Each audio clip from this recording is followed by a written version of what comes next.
Hi there, Chris here. Welcome to another Naughty Bucket Friday.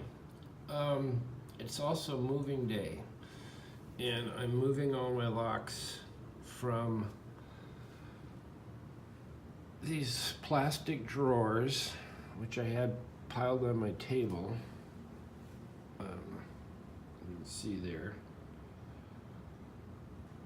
And I had this bank on this right here, and I had a bank on the left that I've already moved. And we're moving into this big chest so that I can have enough space and pull out a drawer and see my locks. So I have some of them filled. This would be my Avis drawer, and I have more drawers, but I think I'm once again gonna run out of space. But I'll probably keep maybe one bank of those drawers on the right with tools that I grab for gutting and things like that, repinning. But it's nice to have this cabinet that gets the locks, most locks off the table. Anyway, we'll put you in the tripod.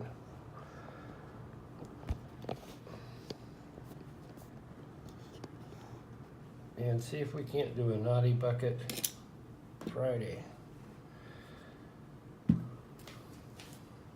I have this Yale, and it is, let's move this down just a little bit.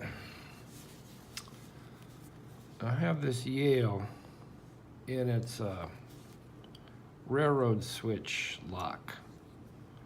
It's very heavy. This is the markings on it. You can't gut it unless you were to destroy these rivets, and then I think you could probably get inside and gut it. But I have not been able to pick this. Here's the key. And you could see the key's been in there for a long time. And I don't know where this, was originally. This part of the lock, this all looks very nice and, clean. The rest of it looks like it's lived outdoors. So I kind of wish I knew the history of it. Anyway, if I could find my glasses, I could pick, or try, oh, here they are, or try and pick this lock. I'm still having lighting problems, but I'm working through that. I'm getting a lot of help from a 3-dog night on what to test and, So, let's see.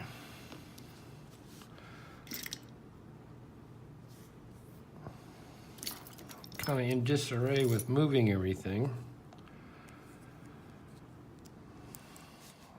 And this is so heavy that I'm just gonna let it rest on the table here.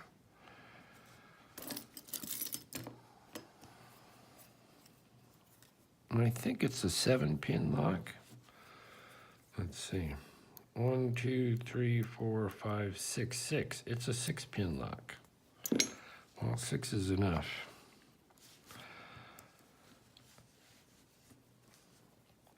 And I've gotten at this several times and not been able to pick it, so that's why it's in the naughty bucket.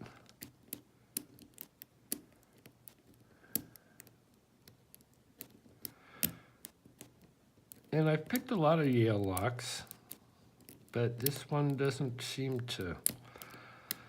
This one seems to be challenging me.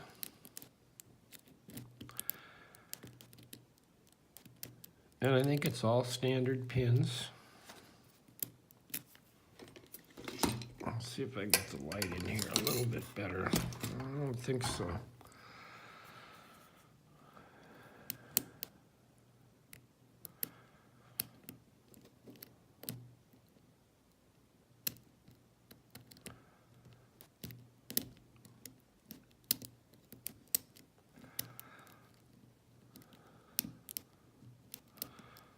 And actually, I do better when I'm actually holding it. This is just sitting on the table. But it is awfully heavy.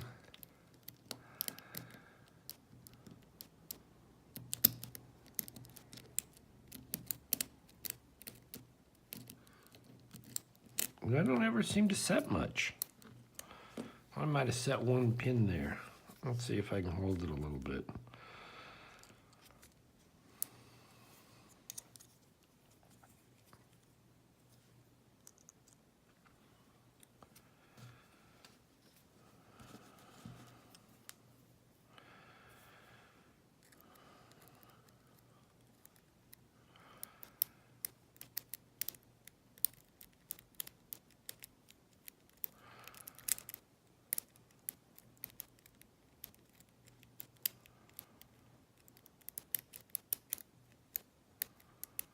And I've tried hard tension and light tension and in between tension.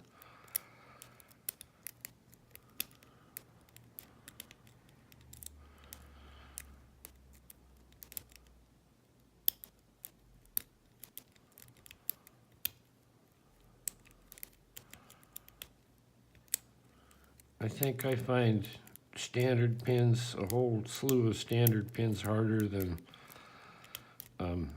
security pins. The security pins tend to talk to you once you get, some of the standards out of the way. But if they're all standard, I don't feel a lot of feedback from just standard. And Lockmania, who trains all the time, has his training bucket, and he makes sure that he has standard locks in his training bucket, or locks with just standard pins in there, which is a great idea. So that you have practice with them.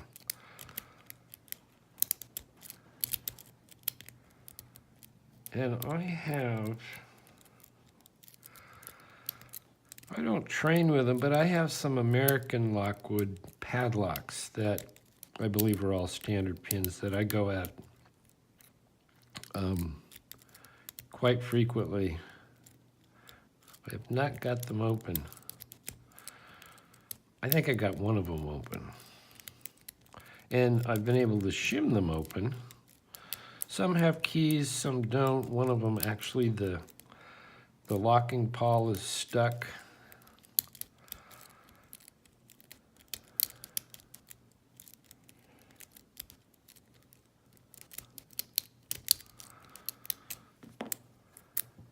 Oh, I got some pins set. Tell you, this is a heavy lock, and my left shoulder is killing me from muscling this the big toolbox drawers in. On the top of the toolbox is not, a lot of those rolling toolboxes have a hatch at the top, and you lock it or unlock it and open it up. This one is just flat on the top, which I wanted because I think I can put my duplicator, my code cutting machine on top of that.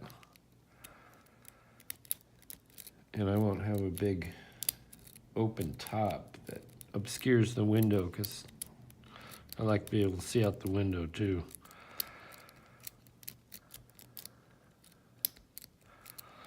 Well, this is pretty typical of my attempts here.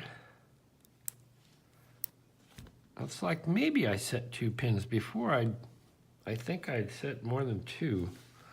I'm going to try bottom of the keyway tension.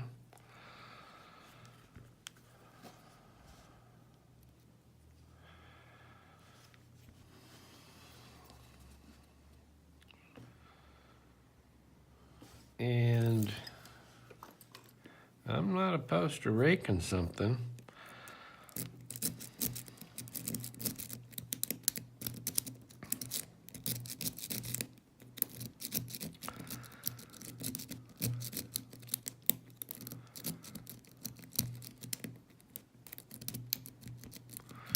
but I can't feel as much when I rake.